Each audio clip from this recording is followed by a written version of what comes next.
Dober dan, lep pozdrav vsem obiskovalcem in seveda tudi aktivnim sodelavcem današnje okrogle mize z naslovom Podeželje je na razpotju.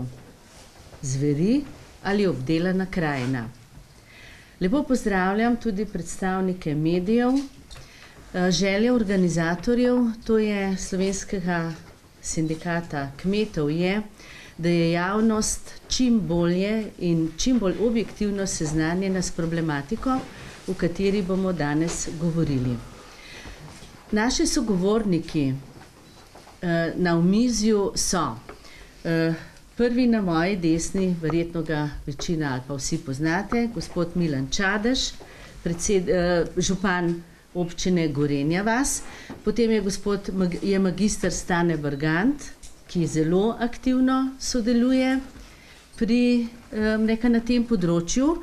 Potem ob njem je podpredsednik Slovenskega sindikata kmetov, gospod Roman Žveglič. Potem je predstavnik Zveze lastnikov gozdov Slovenije, gospod Marjan Hren. Predsednik Zveze društev rejcev drobnice Slovenije, gospod Roman Savšek, in pa Ivan Mavri, predsednik pobude za odstranitev nevarnih zveri civilne iniciative iz Cerkna. Lepo pozdravljeni še enkrat. Najprej bi dali besedo gospodu Čadežu. Mogoče, da poveste, zakaj ta okrogla miza poteka ravno v vaši občini. Ja, hvala lepa, lep pozdrav tudi v mojem imenu, v imenu občine Gorenja vas - Poljane. Zakaj poteka pri nas v naših krajih? Mislim, da smo se bila z gospodom Bergantom pa z gospodom Mavrijem smo se hitro pokontaktirali, s njim imamo lep objekt, dosti parkirišča in pa bife v neposrednji bližini, malo heca. Predvsem zaradi tega, ker so aktualna dogajanja, pa predvsem nova dogajanja na tem področju Poljanske, Sevške doline in pa Cerkljanskega, tukaj aktualna, in me veseli, da smo se zbrali pri nas v Gorenju vas danes in pa predvsem, da odpremo tema, ki je za naše podeželje na tem področju, postala kar naenkrat številka 1. Mi smo bili izredno presenečeni, govorim za območje Cerkljanskega, Sevške doline, Poljanske doline, ki se je začel v letošnjem letu in pa tudi lansko leto tu dogajati. Tu je področje, kjer ta zverina ni nikoli živela in ko je prišel do prvih pokolov, je bil dejansko res alarm. In tu smo se čudili vsi in tu je za to področje med Ratidovcem, Poreznam pa Blegašem nesprejemljivo. In jaz s njemu tudi veliko, ogromno tudi sestanku z Zavod za gozdove, pa Biotehniška fakulteta, z našimi rejci drobnice, pa z ljudmi, ki so veliko v naravi, ki poznajo to tematiko, in tudi sam sem si dal precej, podučiti v tej smeri, in pa prišel sem tudi v ta skupina interesna Ministrstva za okolje in prostor, sicer po kar nekaj mukah, ker sem bil mogoče na ta prvem sestanku malo moteč, ker sem povedal dejstva, ampak pol je vseh šlo skozi, ampak bistvo je, da sporočim, tu je moja vloga tudi kot predstavnik Združenja občin Slovenije, dejansko stanje, kajti moje osnovno načelo je tu, da ima prvo in pa zadnjo vlogo, kje bo kaj lokalna skupnost. In jo ni evropske direktive, ki bi nam lahko kratila takšno ali pa drugačno svobodo in pa pravico do svobode in pa do tega, da ustvarjamo v teh krajih, ker vemo, da nič ne pride samo, ampak samo, kar naredimo z lastnimi rokami. Gospod Žveglič, to prizadevanje za zmanjšanje števila zveri ali celo odstranitev iz tega okolja je pravzaprav glavna tema sindikata kmetov že drugo leto. Ali to drži? Zelo ste aktivni na tem področju? Ja, lep pozdrav tudi vsem v mojem imenu. Ni glavna tema, je pa ena glavnih tem. Sej zelo na kratko in na hitro povedano,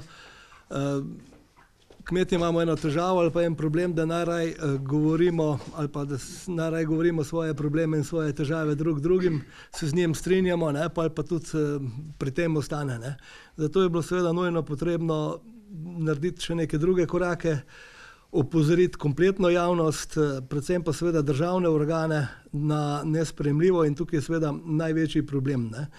Jaz mislim, da ni težava v tem, da velika večina ljudi in na podeželju, pa tudi v mestih se seveda strinja, da je zveri preveč, da so seveda, da je nesprejemljivo, da je z zvermi potrebno upravljati, se pravi, eno od teh upravljanja je tudi odstrel.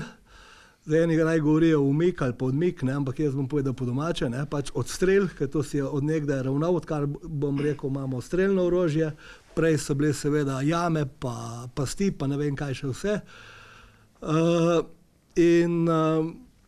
Zadeve, bom rekel, se v tem dogajanju spreminjajo na boljše, ne, je pa res problem, da imamo pa na drugi strani eno izredno agresivno skupino nasprotnikov, teh naših zahtev, ki pa imajo nažalost kar eno veliko podporo v državnih uradnikih, ki na tem področju krojijo, imajo škarje in platno v rokah in krojijo glavno besedo. Zato seveda je nujno potrebno povezati vse te dejavnosti, tako kot je prej že župan povedal, vse nevladne organizacije, ne nazadnje seveda tudi politiko, kajti to je seveda prvovrsten, ni seveda samo ta strokovni problem, ampak je politični problem tudi, ne?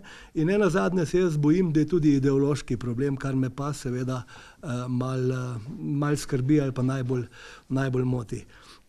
Zdaj seveda v tem zimskem času bomo mogli biti, se pravi, zelo prodorni, agresivni, pridni, da bomo probali speljati ta odlok, odstrel redni za naprej, ki bi seveda mogel biti povečan, kajti drugače, če se ne bo to zelo naredil, ne, bo zelo en cajt malo mira, pol bo pa se prav prišel v maj mesec, začetek pašne sezone in se ti problemi bojo širili še na tista območja, ki do zdaj niso bila prizadeta, se pravi in v alpski svet, pa tudi se pravi na drug konc dol po tem dolinskem svetu. Hvala lepa.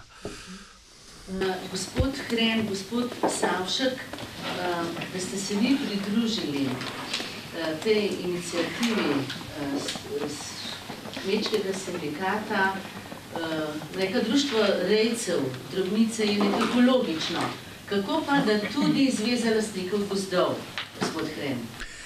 Ja, Zveza lastnikov gozdov je takoj pristopila k podpisu peticije, ki je združila zelo veliko število civilno-družbenih organizacij, ki so vse podpisale v zvezi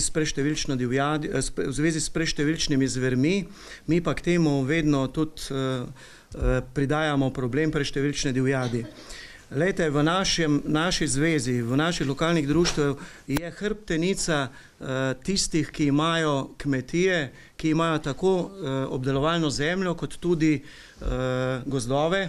In mi smo z veseljem prisluhnili tem ljudem, tem našim članom in šli k podpisu tega. Ponosni smo, da je uspela ta peticija priti tudi na bruseljski parket, kjer jo je gospod Stane Bergant uspešno zagovarjal in še več, ko smo jo spremljali, ta razgovor smo videli, da tudi to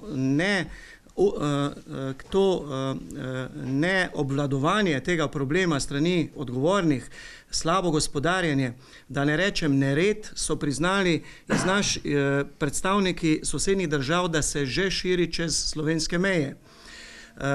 Jaz bi kot Zveza lastnikov k temu dodal samo to, da je eden od vzrokov tudi to, strinjam se globoko z vašim županom, gospodom Čadežem, če sem prav razumel, da pač lokalna skupnost ima pomembno besedo tukaj, pa tudi lastniki zemljišč, da ne rečem lovnih površin. Mi smo popolnoma odrinjeni od tega, ne moremo sodelovati v Sloveniji pri tem načrtovanju in to je nespoštovanje osnovne človekove pravice, kar je lastnina, in tu so stanovske organizacije pokazale, kmečke stanovske organizacije, da so popolnoma enotne in jaz mislim, čeprav je bilo rečeno, da je na drugi strani zelo trd po stališčih pogajalec, okoljevarstvene in druge organizacije, da bomo mi še bolj trdi pogajalci, vse stanovske organizacije. Jaz, ko sem se danes vozil, pa tudi zaradi zime videl tele zelene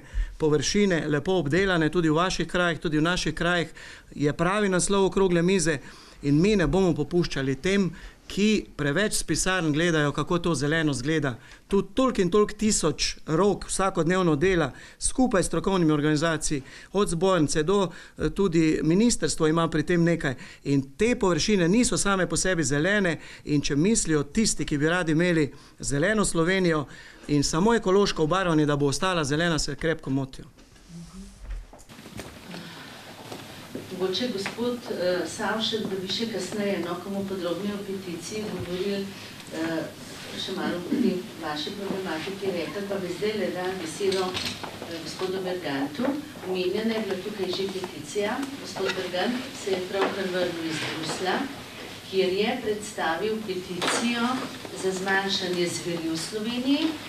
Peticija je že kar dobro leto napisana, tako da so tudi v Bruslu si vzeli čas, da so odgovorili gospodu Bergantu, če jih sploh zanima ta problematika, tako da letos septembra je magister Bergant dobil odgovor, naj pride na odbor za kmetijstvo oziroma odbor za okolje pa za varno hrano in naj predstavi vsebino te peticije, tako da zdaj živimo, kolikšno je zanimanje tudi v Bruslu za to zadevo. Slovenija lahko na tem področju zelo pomembno vlogo odigra, to bodo povedali naši gostje. Tako da, gospod Bergant, kaj je vsebina pravzaprav te peticije? Vprašanje, če jo vsi poznate, če ste jo prebrali, zakaj gre, zakaj se zavzemate? Ja, poglejte, mogoče ta prvi nekaj besed, da bomo sploh razumeli. Izvorni, bom rekel, greh, če ga tako imenujemo, je v bistvu habitatna direktiva, to je evropski dokument, ki je bil napisan leta 1992. Takrat je bilo razmerje ali pa število zveri v takratni zahodni Evropi dejansko na robu, mogoče sem pa kakšna volk, ris, medved se je najdu na robu izumrtja. Zdaj, v današnjem času, ko so se Evropski zvezi priključile mnoge nove države, vse pa pretežno vse z velikimi populacijami zvermi, je pa situacija popolnoma drugačna. In zdaj mi smo to, bom rekel, evropsko zakonodajo ob vstopu v Evropsko unijo mogli preliti v naš pravni red in tako je v zakonu o ohranjanju narave seveda ta zaščita zveri izredno strogo napisana, še bolj, bom rekel, so pa izkoristili to, bom rekel, tudi nedefinirano zaščito mnogokrat, pa vsi tisti, ki na teh zvereh nekaj pridobivajo. Takrat, ko smo leta 2018 pomladi, smo to z eno tako kampanjo med, bom rekel, vsemi temi deležniki kmečkimi, ki imamo problem s tem, tle bila vse tisti, ki delujemo na nivoju Slovenije, recimo Kmetijsko-gozdarska zbornica, Zveza lastnikov gozdov, potem Zveza društev drobnice, Zveza društev ekoloških kmetov, sindikat, vsi nekako podprli in še 50 drugih in poslali to tudi v Bruselj. Zdaj mislimo, ali pa saj spoznali smo do zdaj, da je zdajle glaven, bom rekel, glavni trend, ki ga moramo zdaj ohranjati naprej, je tudi preprečevati, bom rekel, to evropsko novo, zdaj imamo nov parlament, imamo novo komisijo, In pričakujemo, da bo posluh za ta problem večji, sploh zato, ker ta val zdaj zveri pritiska z vzhoda tudi na zahod.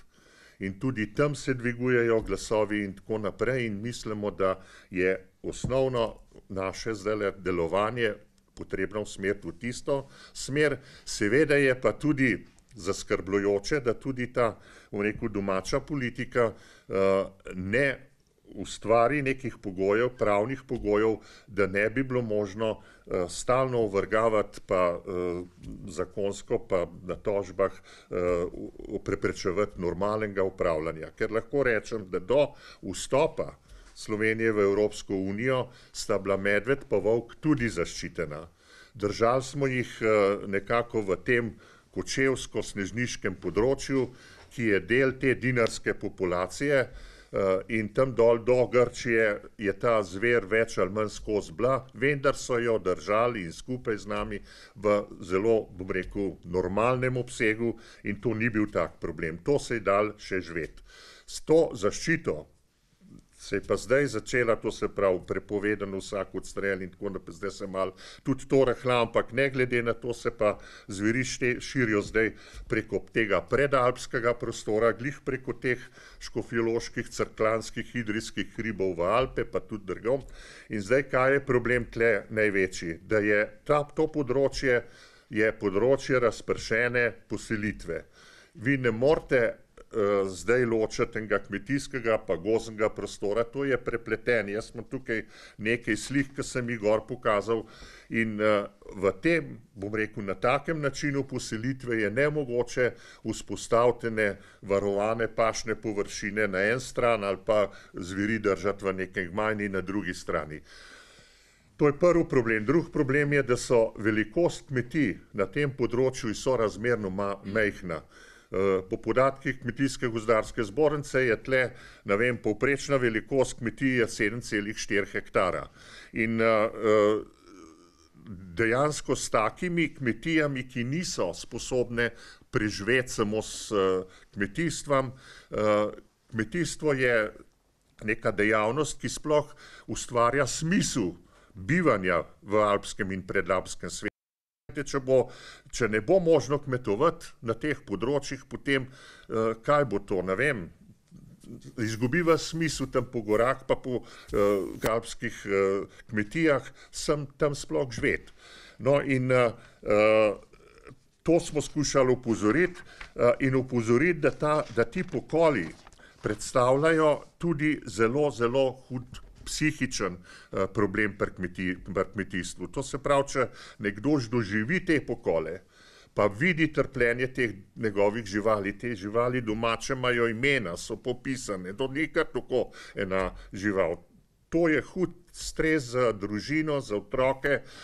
Zamišljajte si, da ima, ne vem, otroci ima svojo, ne vem, pa svojega konička, pa svojo becko in tako naprej in najde zjutraj še živo žival, ki vleče čreva za sabo. To so grozni stresi in mnogi rečejo in obupajo in rečejo, jaz se tega več ne grem. In kaj se dogaja? Dogaja se, da se dejansko število živali zmanjšuje, število kmetij, ki bojo kmetovale živinorejsko, se bo zmanjševalo, drugih pogojev pa v teh hribih ni. Tle je zaradi, ne vem, klime, zaradi kratke vegetacijske dobe, ostalih divjadi, ki pritiska na te, je nemogoče kaj druga sejiti, kakor v bistvu živinorejo. No in tle je zanimivo to, kaj pravzaprav žene, da smo mi ustvarili tak konflikt zdaj družbeni. Kaj je tista gonilna sila, da se ob tem tako veliko zgovarjamo. Lejte, od nekdaj, kar človeštvo obstoja, se dejansko dogaja ta borba.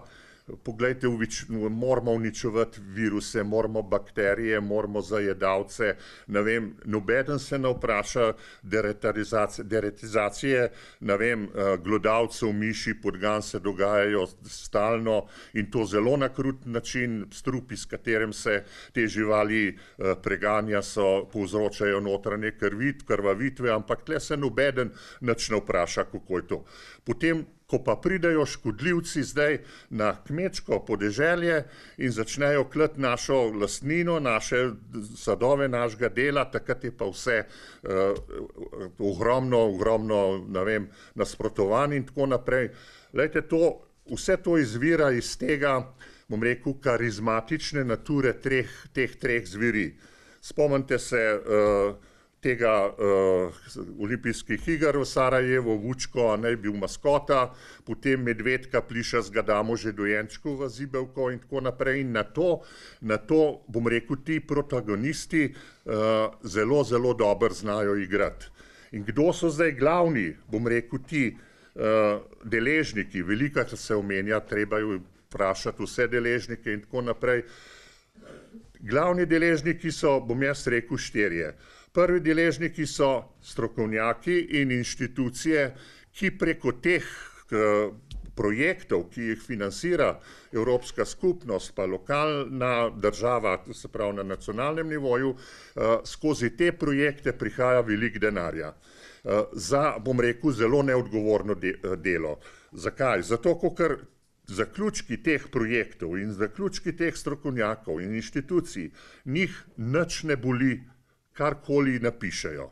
Oni ne nosijo nobenih posledic pokolov, to se pravi, oni so popolnoma razbremenjeni, tako kot bi mi nekaj zdaj v mestu zahtevali brez, ne vem, naših posledic, pa bi recimo, ne vem, mesto trpelo zaradi tega. Potem druga velika skupina je seveda tudi politika. Politika skozi to talanje denarja preko teh projektov in tako naprej tudi pridobiva politične točke in tako naprej in oni so tudi tisti, ki pridobivajo.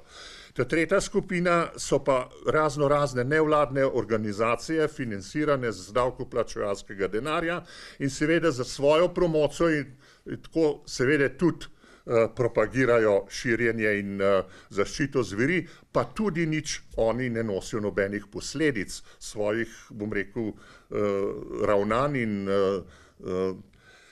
edini deležnik tukaj v tem je kmet, ki vnosi pa vse negativne posledice. Rej živali, pa tudi širše podeželje.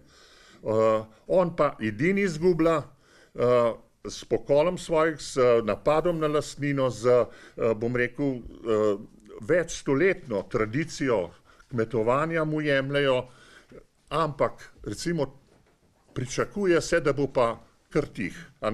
To ne more biti. In zdaj ta glavno dilemo, v bistvu, ki sem jo želel tudi gor v Bruslju izpostaviti, je, da ima podeželje dejansko samo dve poti. Spomnite se, pa veste zgodovino našega Kočevja, malo pred vojno je Kočevar Hitler zvabil iz tega področja, še bolj pa po vojni, ko so politično spraznili in požgali in ne vem koga zravnali zemljo.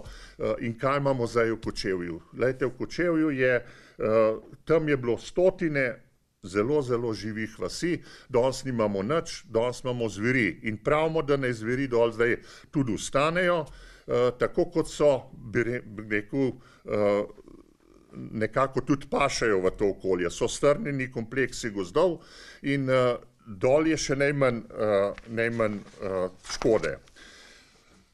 Potem jaz sem pozoril tudi, da volk zdaj ob takih številkah v Evropi ni več ogrožen, da je enostavno ta razlika med letom 1992 pa zdaj prevelika, tako velika, da je čas, da začne Evropska komisija delati na, bom rekel, direktivi in omilitvi tega zaščitenega statusa teh zveri. Gospod Savšek, vi ste z Društva rejcev drobnice. Zasledili smo podatke, da število rejcev pada. Neka zagovorniki oziroma izvajalci teh projektov, ki jih je gospod Bergant omenjal, vsi, vi se nekaj izkazujete in izražate za okoljevarstvenike, prav tako te civilna razna združenja, ki se zavzemajo za ohranjanje zveri na našem območju, se tudi štejejo za okoljevarstvenike. Navajajo se različni podatki, ali število rejcev drobnice upada in zakaj upada, če? Ja, lep pozdrav tudi v mojem imenu in seveda v imenu Zveze društev rejcev drobnice Slovenije. Ja, dejansko zadnje desetletje stalež drobnice drastično pada. Če pogledamo to v številkah, pomeni, da je bilo leta 2009 nekje okrog 170 tisoč živali, trenutno jih je dobrih 120 tisoč. Zdaj Zveza društev rejcev drobnice je že dolga leta opozarjala zadnje desetletje na drastično povečevanje števila zveri. Žal smo bili v tistih trenutkih bolj kot neosamljeni, zdaj so se nam pridružila razna druga društva in civilne iniciative, tako da verjamem, da bo pot lažja. Dejansko število kmetij za rejo drobnice upada. Upada celotno število, s tem tudi zaraščanje kulturne krajine. Mi imamo kapacitete v Sloveniji nekje za okrog 500 tisoč živali. Redimo jih še nekje 120 tisoč, kar je velik problem tudi z turističnega vidika, ker neobdelana krajina dejansko za turista ni zanimiva. In če se gremo Slovenija kot neka turistična destinacija, je to tudi kar velik problem iz tega vidika. Zdaj, jaz mislim, da nekje treba se pogovarjati, tako kot je gospod Bergant rekel, o conizaciji zveri na tista področja, kot so bila že v zgodovini prisotna in seveda v enem zmernem številu. Nikakor pa ne moremo dopuščati, da se te površine pod območjem zveri širijo na območja, kjer jih zadnjih 50 let absolutno ni bilo. Vemo, da škofjeloško področje, polhograjsko področje, ta del Cerkno, je dejansko bolj kot ne primeren le za rejo drobnice, ker so zelo strma kmetijska gospodarstva, kjer je za druge panoge dejansko površine niso primerne. In če se bo umaknila tukaj drobnica z teh področji, dejansko bo ostal samo še prostor za zveri. Toliko zaenkrat. Hvala lepa. Ja. Peticija, ki je bila spisana, ima kar 54 podpisnikov. Med njimi tudi razne civilne iniciative. Vi prihajate iz Cerknega. Zakaj ste se vi pridružili? Mi smo dejansko nastali samostojno. Ko se je lani letos pomladi tako začel ta napad zveri tukaj na Cerkljanskem, je bil to velik šok za vse nas. In mi smo dejansko začeli iz nič. Mi smo v roku 5 dni zbrali skoraj 3000 podpisov, zelo velik revolt med ljudmi in izkoristili smo to veliko energijo na Cerkljanskem, Železniki, vse do Bohinja, Baške grape. Mi smo sestavili svojo peticijo, ki pa se je kasneje izkazalo, da se zelo dobro pokriva s tem, kar je gospod Bergant počel že prej.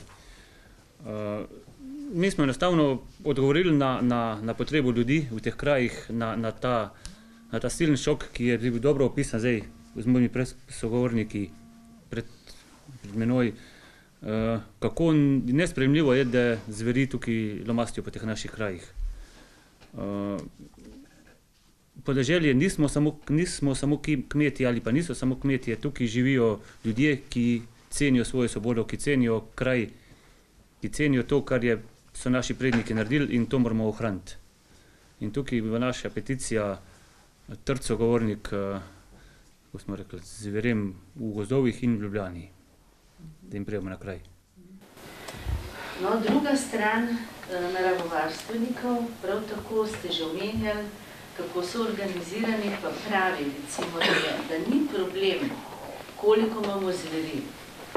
In da bo drobnica varna, da je ključno to, kako bomo te živali zavarovali. Kako bi to pokomentirali? Pa še to bi rekla, no, obiskovalci ste ravno tako vabljeni k besedi, tako da, če se vam bo zdel, da vas kakšna stvar izziva, nakažite nekako, da želite se pridružiti debati, tako da vedno dobrodošli. Torej, problem je zaščita, pravijo, ne pa število volkov, pa neka drobnica, da ni ogrožena, oziroma da bi kmetovanje opuščali zaradi zveri, da to ne drži. Bom potem ravno danes imamo svežo informacijo, objavljen prispevek v Delu, kjer točno rekla ena od teh vodij projekta napada gospoda Berganta, da je neresnice govoril v Bruslu. To so dosti trde besede, tako da bomo tudi to še malo pokomentirali. Tako da problem je zaščita. Zakaj se pravzaprav lastniki drobnice primerno ne zaščitite? Ker potem volkovi ne bi bili problem. Če lahko samo kronski problem tega, ali pa opis, bolj plastičnega pa ne morem. Ta ista biotehniška fakulteta, ki zagovarja volkove, je na Starijskem vrhu postavljala mreže. Na njihovo prošnjo so jih postavili. Ste mogoče sodelovali v tem projektu Slovenija Wolf? Ne, nismo sodelovali. sodelovali. 8 rejcev, no in ta primer je danes opisan, kako uspešno, rekla so, prebrodali to krizo zaradi dobrega varovanja. To je iztrgano iz konteksta, to je neresnica. Se pravi, ta ista fakulteta, ki zagovarja širjenje zveri, je na njihovo prošnjo so postavili mreže na Starijskem vrhu v zaščito teh drežniških koz. No, v podobnem tednu dni je ta ista fakulteta živila roke, da je tiste koze, ki jih volk ne podavi, se pa pobešajo po teh mrežah. O teh zaščitah je polno neresnic, dejansko funkcionalne zaščite za naše kraje ni. Volk gre čez ograjo, skoplje luknjo skozi, najde na tem terenu luknjo, neravnino. Tisti, ki govorijo o teh zaščitah, sejejo neumnosti. Morda bi kakšen drug še bolj detaljno. To je ta temeljni problem. Vsak lastnik je dolžan, da njegova lastnina ne povzroča škode drugim. Zdaj, če je po zakonu o varstvu narave zver in divjad. Kdo pa je lastnik volkov? Po zakonu o varstvu narave, in to je tudi ustavno sodišče presojalo že veliko let, ko smo dali to presojo, da je zakon neskladen z ustavo. Se pravi, tam noter je pač napisano, da je država lastnik. Zdaj, država smo mi vsi, vendar strošek zaščite mora imeti pa rejc. Okoli tistih sofinanciranj in tako naprej vemo. Veliko se govori, kako pa dejansko prideš do tistega. Pa kako se to da zaščititi, je pa seveda drug problem. Ti ljudje govorijo take neumnosti, kako boš to zvečer spravljal v neke ograje in tako naprej. Veste, polet se živina pase po noč. Kdo ni poskušal, kdo ni enkrat probal spraviti, ne vem, čredo 30 krav dojil z teleti v neko štalo zvečer, ko se one spravljajo na pašo, mora biti tih.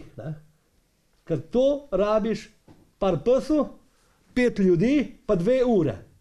Ali 3. Kdo to plačal? Se ni to plačal, se ti imaš, pač moraš to narediti in ti ne moreš vsega tega obvladati. Po nekih izračunih je tam 240-250 mestnih ovc za eno delovno mesto. Koliko rejcev v Sloveniji ima 250 ovc? Se pravi, ima pač ovce, jih pase, hoče v službo, poskuša skrbeti za to krajino in zato pač za tiste mejne površine, ki se ne dajo drugače obdelano, se seveda pasijo, se odvedno pasle. In zdaj boš pa ti, se pravi, imaš 250 ovc, tako kot govori gospod Ogrin, da pač moraš to s pastirjem fizično past. Pa če jih imaš 250, se pravi, za 24 ur na dan fizičnega varovanja, so to trije človeki, tri plače. Pa vtaknejo si jih nekam, take neumnosti, se opravičujem. Jaz jih imam dotlele gor, ampak jih ne moreš. To jim dopovedujemo dnevno, desetletje že. Tam nekje 2006 smo imeli te prve v Sloveniji ti prve, bom rekel, kar se tiče volka, prve napade dol po Krasu, pa tam okoli Kozine, pa Senožeč in tako naprej. Ne. Kar se tiče pa te velikih ograj, ne, vsi ti nobeden tistih visokih ograj ne bo mogel plačati za 5-10 hektarjev, ampak oni to mislijo, že ti naredil visoko ograjo, tako veliko kot eno tole dvorano, ne, in pa boš pač to živino trajbo ven pa not, ne. To ne gre, ne, po domače povedano. To fizično ne gre, ne.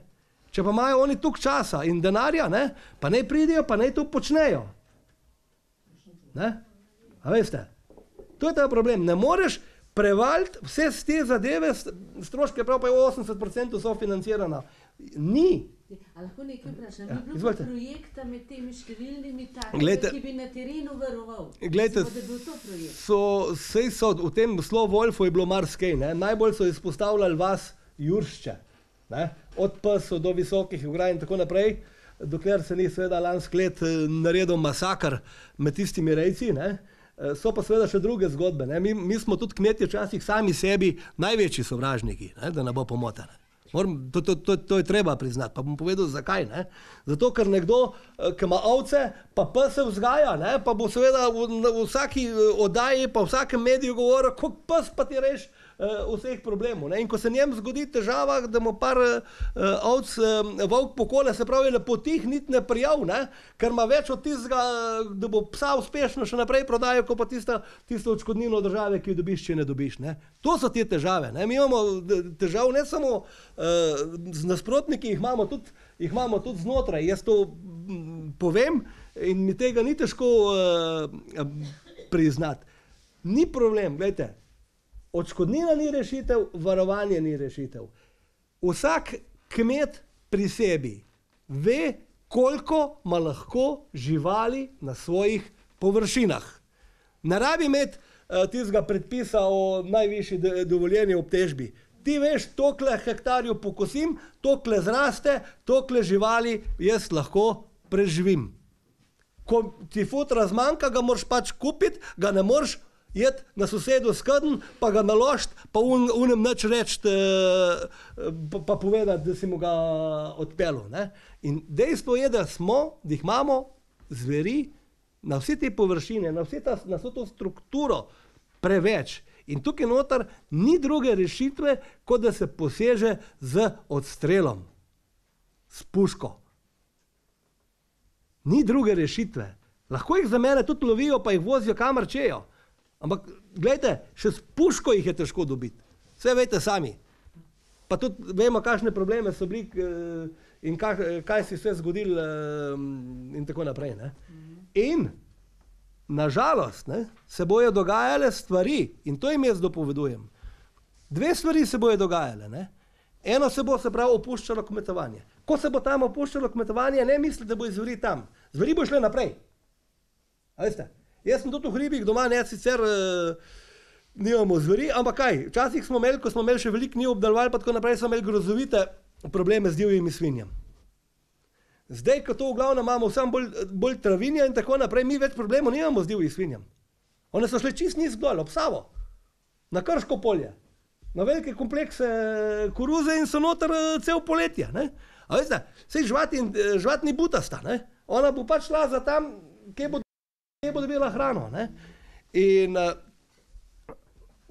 se pravi, tudi odškodnine pa so žihar še tako visoke in tako naprej, pa niso, so preniske, preveč birokratsko zapletene, niti ograje, se pravi, niso rešitev. Rešitev je zmanjšanje populacije in nič drugega. In to jim moramo vsak dan dopovedati. Se pravi, čujem, malo dolgi sem ga. Jaz bi samo kratko dodal, ker smo pri zaščiti, ki jo strokovnjaki zagovarjajo, kot da so jo prevelili v projektu, ker pač jaz se bom oglasil zato, ker sem tudi jaz slučajno rejec drobnice na svoji pohorski kmetiji in lahko vam z tega mesta zagotovim, da na mojih površinah, to, kar imam jaz ograjeno, sem jaz največji specialist, kako se ograja električna naredi. Pripeljte mi enega iz Slovenije, strokovnjaka iz teh logov, ki mi bo povedal, če zna kaj več, ker ga bom jaz opozarjal, kaj ne sme biti. Tele ograje, mreže, to je pa natek. Jaz sem jih vse sprobal, te mreže so samo da med čredinkami lahko zagradiš in da si na hitro kaj pomagaš, ko pride zima, jih moraš itak zviti, ker če jih ne zviješ, vse jih preraste trava. In ti gospodje, ki govorijo o teh mrežah, ker tu je tudi zadnji biznis, si jih naj nekam zataknejo. Veste, to vam jaz povem kot ovčerejc. In tisto, ko bo mene učil o ograji, kakva mora biti moje živali, če je profesionalen pastir, takšen ali drugačen, če je profesionalno so žice napete, nikoli ne pobegnejo, bomo pa videli na Pohorju. Upam, da ne bo tak davč, da pride volk tudi tja, pa kak medved, ne. Takrat pa te žice, pa te ograje, tudi če so 2 metra visoke, ne bojo nič pomagale. Ja, tudi Zveza društev rejcev drobnice, absolutno.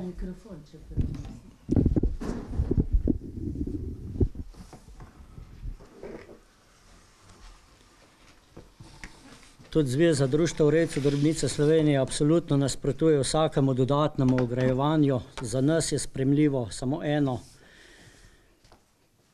Lastnik oziroma rejec mora zaščititi živali tako, da ne delajo škode na sosednjih površinih. Država, pa če ima interes imeti velike zveri, pa naj pač zaščiti svoje živali. Zdaj, dejstvo je, da nas na nek način s tem visokim ograjem nekako posiljujejo. Zdaj so začeli še na teh predavanjih za kopo prikazovati to dodatno ograjevanje. Ta mreža vleče, prevaja elektriko do 500 metrov. Na koncu sta prikazana 2 močna fanta, ki naj bi to mrežo zvijala pa prestavljala. Dajte mi povedati, kje na kmetiji imamo tukaj delovne sile, da bi lahko to prestavljali, s tem, da če gledamo demografsko sliko naših rejcev drobnice, da dejansko je, jaz vedno, ko hodim po telih občnih zborih, vse nekje nad 60-65 let v bistvu staro, ko se še trudijo, vzdržujejo krajino obdelano in dejansko niso sposoben več takih mrež prestavljati. Te mreže naj bi se postavile v krogu, da se ne morajo živali zapletiti noter. Mi na terenu nimamo zadev tako urejenih, da bi bile vse parcele narejene v krogu, so tudi vogali pa to. Tako da nekje iz enih pisarn je čist lahko dajati priporočila, kako pa kaj, v praksi pa zadeva zgleda bistveno drugačna. Drugače so pa tukaj odzadaj milijonski projekti raznih inštitucij, ki jih dobivajo od Evropske unije in verjamem, da se trudijo za svoj obstanek, ker dejansko njihov izplen je iz teh projektov pa zelo, zelo dober. Toliko za enkrat, hvala. Jaz bi samo eno stvar dodal. Mi smo res država, kar se tega tiče, ne vem, ali so to... Včeraj sem pri Južni gledal poročilo v enih, ne sem mogoče še nekdo drug, in je bilo sicer pohvalno, ne? So se pohvalili, pač mi smo v 10 letih prišli na 1000 čakalov. Ne? Na 1000 čakalov. Od nič, ne. Zdaj naj bi bila to lovna divjad, ne vem, 200 na let, ne, in so se pohvalili, da so zdaj dol nek na Krasu dali telemetrične ovratnice 3 šakalom, ne, koliko je zdaj to kult, ko vidijo, koliko se vse posod lepo kot hodijo in tako naprej, in so potem povedali, da v Sloveniji so še 3 šakali, se pravi 6 živali s tem telemetričnim ovratnicam, v celem ostalem svetu pa 4, ne. Zdaj pa ne vem, ne, ali smo mi res... Kaj, ali drug svet ne vidi, ne? Bom rekel, drugi strokovnjaki in vsa ta kmetijska in okoljska politika ne vidi tega dobrobita v šakalu, ali ga vidimo samo mi v Sloveniji. No? Pa ne mogoče. Ne? Glede, v Avstriji dobiš denarno nagrado, šakal je zajedavc tako ko podgana, ne? In je celoletno streljanje. Ne? A mi jih imamo zdaj po tej Sloveniji in potem seveda še zgodbo, ne? Da na drobnici pa šakal ne dela škode, ne? Sveda ne, ne? Zakaj ne? Zato, ker on majhnega jagenčka odnese in ti ga ne moreš, ni uštevilčen, ne moreš dokazati, čeprav ga imaš s kamero posnet in to dokazuješ, ampak to ni dokazilo, ne moreš dokazati, da ti je naredil škode, nisi upravičen do škode, če nisi upravičen do škode, tudi ni škode. Ne? Ni tako. Ne? Gospod Čadež, vi ste še... Ja, sem bil sem hotel, ne morajo naši udeleženci kaj povedati. Jaz bi hotel sporočiti spoštovanemu mizju in pa vsem udeleženkam pa udeležencem, da mora biti današnji datum 17. december v nečem pomemben in tudi presečen. Veliko sem v teh mesecih poslušal, a bomo opustili kmetovanje, a bomo opustili drobnica, a bomo res mogli nehati. Ne. Današnji datum mora biti jasno sporočilo, da mi bomo delali naprej, mi bomo kmetovali naprej, mi bomo redili drobnica naprej, volka ne bo v te kraje. Tu je bistveno sporočilo današnjega dne. Pika. No, pa kar od tukaj naprej izhajajmo v našem razgovoru. Slovenski sindikat kmetov je pripravil en dokument, eno zahtevo, kjer dokaj natančno predlagate ta nov pravni red in to strategijo upravljanja volkov. Tako da ne bi zaključili mi, da je samo ta rešitev, ki jo je gospod Žveglič tudi omenil, puška, ni samo ta rešitev. Tako da, gospod Berganta, boste vi začeli to predstavljati, to strategijo, ki jo ima Slovenski sindikat kmetov. In ste jo verjetno sodelovali, to je bila ena delovna skupina. Ja. Mi smo iz MOP-a dobili kot člani nekih delovnih skupin zahtevo, da na strategijo upravljanja z zvermi damo svoje pripombe. A lahko preden to začnete predstavljati, vprašam, ali vas Ministrstvo za okolje in kmetijsko podpirate pri tem? Ker vem, da ste bili tudi pri premierju v Šarcu na teh ministrstvih, ali vas oni pri tem podpirajo? A ste sami? Lejte, načelno, jaz mislim, pri teh obiskih čutimo eno politično podporo. Jo čutimo, to moramo iskreno priznati. Vendar pa ta srednji birokratski razred, ki mora vse to pripraviti, tle pa čutimo velike odpore. Ja, to se pravi, in zdaj, če se okrog te strategije pogovarjamo, mi smo postavili 4 temeljne kamne, na katerih bi mogla bodoča strategija upravljanja z zvermi v Sloveniji sloneti. Prvo je sonacija. To se pravi, bom rekel, leta 2000 ali pa 2003, pred vstopom Slovenije v EU, je bila stvar kolikor toliko zdržna. Na Kočevskem, Snežniškem koncu je bila neka omejena številčnost.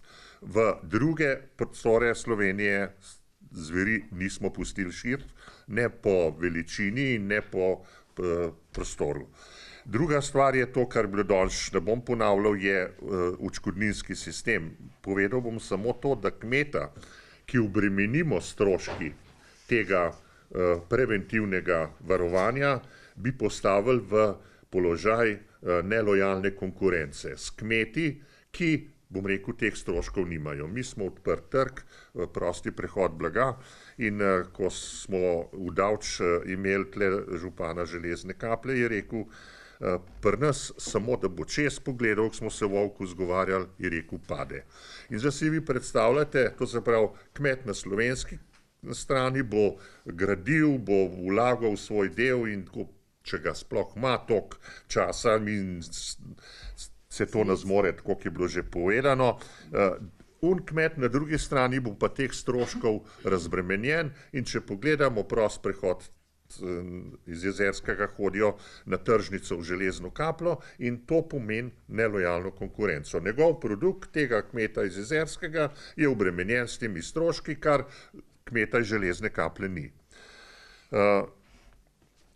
No, ta tretja stvar je sprememba zakonodaje. Mi bi radi, da bi v slovenskih zakonih bila ta stvar bolj enostavna, da ne bi rabili mesece, da se izda recimo odlok o odstrelu problematičnega volka ali pa medveda, ampak da je to, bom rekel, dan, 2-3 dni po pokolu, da ko se zver še vrača na mesto pokola, in tam ga je najlažje odstreliti in tudi ta prav ga odstreliš tam, tisto, kar je to povzročilo. Če pa 3 mesece potem dobiš odločbo, seveda žival se giblje in to je brez veze. Ja. Tako da te osnovne zadeve, no, to pa, kar sem že povedal, je pa nujno, kar pa pogrešamo na državni ravni, Slovenija čist nič naredi na evropskem nivoju, da bi prišlo do, bom rekel, sprememb te evropske zakonodaje. Ker mi smo kot Slovenija zdaj tle na udaru širjenja te pinske, albanske populacije zveri. Tamna Finska, Danska so tudi zdaj začele čutiti ta pritisk iz vzhodne Evrope, tam seveda se intenzivno omejuje populacije, na evropski strani ne. In moram povedati, ta peticija je prišla v Bruselj brez podpore kakršnekoli politike. To moramo vsi jasno povedati. Lahko pohvalim Bogovičevo pisarno gor, nam je pomagala, ko smo tisti dan, ko bo treba poiskati dvorano, pa tako na to, ja, ampak da bi pa k tej peticiji politika kaj pripomogla, pa lahko rečem, da ne. Čeprav pa seveda vsak je vesel, če te nekdo podpre in so dobrodošle podpore z vseh strani. Mi smo ta, bom rekel, prizadevanja so zgolj stanovska. Niso politična, so stanovska. To je izraz, bom rekel, ali pa odziv na bolečine, ki jo kmečko-stanovsko prebivalstvo in nasploh podeželje, bom rekel, doživlja. Ja. No, gospod Čalaš, vi ste rekli, mi nekako zahtevamo, pa tudi ostali ste to omenjali. To se pravi, ta predalpski svet, oziroma sploh tukaj Cerkljansko, Škofjeloško in tako, vi zahtevate območje brez zveri. Kakšne predloge pa imate, kako to stanje doseči? Zdaj, zakonodaja ta trenutek tega ne omogoča. Ta interventni zakon je skladen s temi vašimi zahtevami? Sedaj veljavljena, ne? Je? Ni? Je. Torej, kako doseči to stanje, recimo, željeno za vas? Tle morate vedeti, jaz nisem strokovnjak, jaz sem župan, strojen inženir po poklicu, in dejansko jaz predstavljam ljudi. In mi se počutimo ogroženi, in dejansko je ta habitatna direktiva je tista, ki je bila spisana leta 1992. Moj kolega, prijatelj, svetovalec Ferenc Miklavčič Martinuc, z njim sem tudi največ na vezi, kar se tiče tega strokovnega dela. In to je osnovno izhodišče. To je osnovno izhodišče za celotna država. Polanska, Sevška dolina, Cerkljansko volka ne poznamo, ga nismo poznali, mogoče je bil čas malo za strah od staršev, ampak ne vem od ki, ampak dejansko je to podeželje, ki je obdelano do 1000 metrov in več, so kmetije v povprečju od 7 do 10 hektarov in tu je naša zgodba podeželja. Neprimerljivo z južnemu obrobnemu delom v naši državi, kjer vemo, da so dejansko volkovi zverine danes malo več naseljene. Jaz sem bil letos zelo pozoren, ker sem se peljal z morja, ker se pripelješ čez Rupa, pa Ilirska Bistrica, pa potem na Pivka, Postojna, tam vidimo dejansko ravninski del je ograjen za paša drobnice. Pri nas, v naših koncih, pa vemo, da je ravnina pa zmerna brežina obdelana. Tam, kjer pa že težko hodiš, tam je pa drobnica. In tu je značilnost tega našega podeželja. Tu je čist nekaj drugega, ker na južnemu delu Slovenije in ta primerjava delata, pri nas je celotna pokrajina poseljena. Veste, pri nas ni takih gozov, kjer dejansko ne bi šel človek, turist, gobar, nabiralec borovnic, pri nas je vse prehojen in je nemogoče vgrajevati. Nemogoče je te stvari delati, veste, in tu je dejansko bistvo vsega je tu, da ker gospod Bergant predlaga osnovno izhodišče, pejmo nazaj in tam naprej je treba delati. Še enkrat pa poudarim, nisem stroka, ampak predstavljam naše občane in tu je bistvo zgodbe, sem pa sam s kmetodama, dobro vem, kaj je potrebno za kmetovanje in do konca bom stavil za stališčem, ker sem v začetku povedal, da je prvo in pa zadnjo besedo, ki bojo zveri, mora imeti lokalna skupnost. Ko smo to vprašanje postavili gospodu Kroflu, videti, strokovnjak, kakšno število zveri prenese naše podeželje? Je rekel, da to stroka ne ve. Pa smo rekli, kaj pa vi veste potem? Oni ne razumejo biologijo volka, oni ne razumejo parjenje, genetiko, karkoli. Na to se pa noben ne spozna. In take neumnosti, kot nam solijo, in Bog pomaga tem doktorjem. Ni stroki, ki bi znala na to odgovoriti. Mi vemo, kako se s tem upravlja. In v teh odločbah so podatki, ki smo jih mi dali, iz naše iniciative. S 3-mesečnim zamnikom so naši podatki noter. Pojma nimajo. Bliska se jim ne. O tem, kako ravnati z volkom pri nas. Poznajo pa njegovih, seveda, 26 vrst zobova, kar čekoli že malo. Kako upravljati, ja. Ja, jaz bi rad še na mit upozoril, ki ga širijo recimo ti zagovorniki, jaz jim pravim romantični zagovorniki, ker s pravim življenjem in stvarnostjo imajo zelo malo znanja in vedenja. Ta mit, da je volk potreben v prostoru zato, da uravnava biodiverziteto, da uravnava populacije in tako naprej. Glejte, v Evropi že stoletja zveri ni bilo, v zahodni Evropi, tudi mi smo tukaj že stoletja živeli brez zveri, potem so cele celine brez zveri, Anglija brez zveri, ne vem, Nova Zelandija. Skratka, to je nek mit, ki ne vzdrži. Drug mit je, da se ti ljudje zavzemajo za dobrobit živali in proti ubijanju in tako naprej. Volk je strahopeten plenilec. Lejte, on napada od zadaj, trga, za razliko od recimo afriških plenilcev, ki ta prvi zadavijo, recimo, ne vem, livinja ta prvi zadav antilopo in jo potem začne jesti. Tukaj volk iz žive živali trga meso pri ženskih živalih, pogosto vimena ta prvi in se najdejo živali žive. Skratka, za to populacijo živali pa ti naravovarstveniki nimajo sočutja. Zato, ker tam ni denarja, ni projektov in teh stvari. In to je velika, velika dvoličnost. Celo en izraz ekoterorizem se pojavlja. A bi lahko kdo razložil? To bi lahko mogoče še dve besede. Lejte, zdajle se pojavljajo po medijih, da so odkrili v nekaterih teh severnih državah, ki mejijo na vzhodni del, ja, so vzrejališča odkrili. Na Finskem recimo večje vzrejališče, 64 živali, od teh so 4 živali, 4 originalni volki bili in so parali te volke z psicam, podobnim volkovom, in očitno je tle nek trg v tej, bom rekel, teroristični sferi, ki ustvarja povpraševanje po teh živalih. Tudi na Danskem, v Ukrajini se pojavljajo, bom rekel, novice, da se odkrivajo ta vzrejališča teh mešancev. In tudi tle pri nas, recimo, če je ta krajina toliko prepletena, volki, ljudje in tako naprej, ljudje imajo pse, imajo tako naprej in ga ni volka, kljub, bom rekel, raznim teorijam, če se bo psica gonila, bo volk prišel do nje, pa ne bo kakorkoli, ali pa obratno. In če smo tle toliko mešali, pa če smo toliko blizu, bo prišlo do mešancev in to, kar imamo mi tle, je velik vprašaj, je sploh še normalen volk.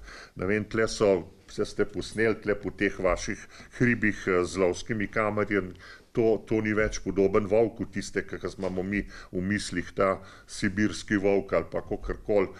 To je, bom rekel, ena mešanca. No, in očitno je tudi zdaj ta kriminalen denar in mafijski denar prodrl v, seveda, če tam delijo še milijonov, ne preveč lahko zasluženega ali pa težko zasluženega denarja, bo ta denar prej ali slej našel pot v kriminal. In to se zdaj dogaja.